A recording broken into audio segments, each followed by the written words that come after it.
Welcome to Hard Not Really. If you're new here, go ahead and subscribe so you don't miss any videos. Now, answer me this. What if I told you that everything you've been taught about losing weight, the idea that it's a torture of starvation and living at the gym, is fundamentally wrong? What if the secret isn't to suffer more, but to suffer less in a smarter way? The truth is, the math of weight loss is just the tip of the iceberg, maybe 25% of the total effort. Another 25% comes from something most of us treat as a luxury, but which is a metabolic necessity, the quality of your sleep. And the remaining 500%? It's the silent battle waged 24/7 against your automatic habits and that little voice in your head that is a master negotiator. Just for today, it's okay. Fortunately, this isn't a war you win with force, but with intelligence. And today we're going to draw the complete map to that victory, a step-by-step method. Not to be perfect, but to make failure almost impossible. It all begins with a spark, a photo where you don't recognize yourself, an item of clothing that no longer fits. This initial pain is inspiration. It's rocket fuel. It launches you upward with incredible force, but it runs out in minutes. This is why New Year's resolutions die in February. Inspiration makes you buy the salad, but it's habit that keeps you from letting it wilt in the back of the fridge. The mistake is thinking you need to feel like doing the right thing. You don't. You need a system that works even when the feeling doesn't show up. After the inspiration fades, you need a map, a realistic goal with a date and a way to measure it. I want to lose weight is a dream. It's smoke. I will lose 2 kilos by the end of next month is a mission. It's something you can track. And here's a powerful trick. Create checkpoints, or mini goals. By the 15th, I need to have lost the first kilo. Every time you hit a checkpoint, your brain rewards you with a hit of dopamine, which gives you the motivation to keep going. You are literally hacking your own reward system. With the mission set, you need tactics, a detailed and, above all, realistic plan. The most effective approach isn't restriction, but replacement. Instead of thinking, I can't eat bread anymore, think, I will replace bread with eggs for breakfast. The mind hates a vacuum. Just trying not to do something is much harder than doing something else instead. Maybe your plan is to swap the lunchtime soda for sparkling water with lemon. This single swap can save you over 4,000 calories a month, which equals more than half a kilo of fat, without you feeling like an inhuman sacrifice. The solution is to stop relying on willpower and start being an architect of your environment. Leave washed fruit in plain sight, hide the cookies on the highest shelf, keep your water bottle on your desk, not in the kitchen, make the right decision the laziest decision. If it's easier to grab an apple than to go to the bakery, you'll eat the apple. Your willpower is like a phone battery. You wake up with 100%, and every decision you make throughout the day drains it. If you spend your battery deciding not to eat the chocolate that's on your desk, by the time night comes, you'll have no energy left to resist. And speaking of easy decisions, the food industry specializes in making us make the wrong ones with labels that look more like a riddle. Stay with me until the end, because I'm going to show you the 5-second method to decipher any label and never be fooled by healthy marketing again, and reveal the 3 biggest exercise myths that make you sweat a lot, get exhausted, and lose very little fat. The rule is clear and non-negotiable. To lose fat, your body must expend more energy than it receives. This is a calorie deficit. If your body burns 2,200 calories just to stay alive and functioning, eating 1,900 will force it to find the missing 300 from its energy reserve, your body fat. Online calculators give you a starting point, but every body is a universe. The foolproof method is self-experimentation. Start with the calculator's number and weigh yourself once a week, on the same day and time, preferably in the morning. After 2 weeks, if the scale hasn't moved, it's time for a small adjustment.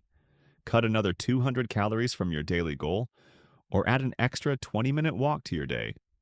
Counting calories with a scale and an app is the most accurate method, but the idea of doing it forever is what makes many people quit. Think of it not as a life sentence, but as a 2 to 3 week learning phase. During this period, you're not just counting, you're calibrating your brain. You'll learn in practice what 100 grams of chicken looks like, or how many calories are really in your spoonful of peanut butter. After this training, you can switch to estimating with much greater accuracy. And when you estimate, use the pessimist's rule. That grilled cheese you think has 250 calories? Assume it's 400 in your head. This safety margin is what ensures your deficit is real. For weight loss, not all macros are created equal. Think of a pyramid of importance. At the base, the most important is protein. It's the building block for your muscles and the macronutrient that signals satiety to the brain most effectively. In the middle are fibers from vegetables and complex carbs. They have no calories but create bulk in your stomach, keeping you physically full. At the top, in moderation, are healthy fats. They are crucial for hormones but are extremely calorie-dense. Prioritizing protein and fiber in every meal is the most efficient strategy for controlling hunger. Ignore the front of the package, it's pure marketing. Turn the product over and go straight to the ingredients list. The law requires the list to be in descending order of quantity. The rule is simple. If sugar or one of its 50 disguises like corn syrup, dextrose, or maltose is in the top 3 ingredients, the product is, in its essence, sugar. Put it back on the shelf. These 5 seconds of investigation will protect you from 90% of the supermarket's traps. Myth 1. I need to do hours of cardio to lose weight. Myth.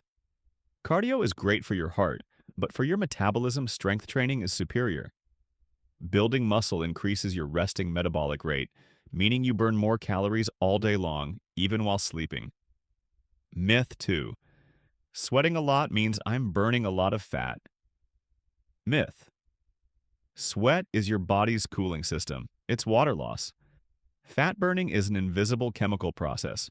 Don't measure the quality of your workout by the amount of sweat. Myth 3. Doing 1,000 crunches a day will give me a six-pack. Myth. You can't spot reduce fat. Crunches strengthen the muscle, but the layer of fat covering it only decreases with an overall calorie deficit throughout the body. The acronym NEAT refers to the calories burned in all activities that are not sleeping, eating, or formal exercise. It's the secret superpower of naturally lean people. Taking the stairs instead of the elevator.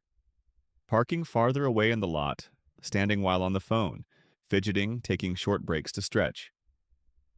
These small things added up throughout the day can burn an extra 200 to 500 calories, which is equivalent to a full workout session at the gym. Move more at every opportunity. The weekend protocol. This is where most people fail.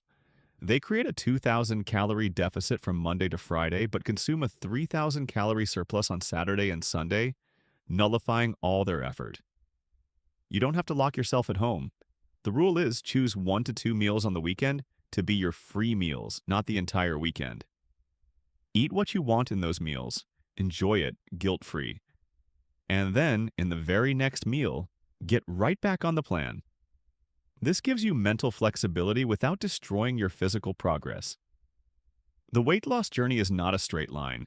It's a road with curves, hills, and a few potholes.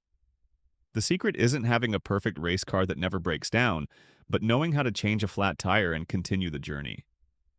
It's not about perfection, but about persistence and the ability to get back on track after a detour. Every healthy choice is a step forward, no matter how small. The sum of these small steps, day after day, is what builds a lasting transformation.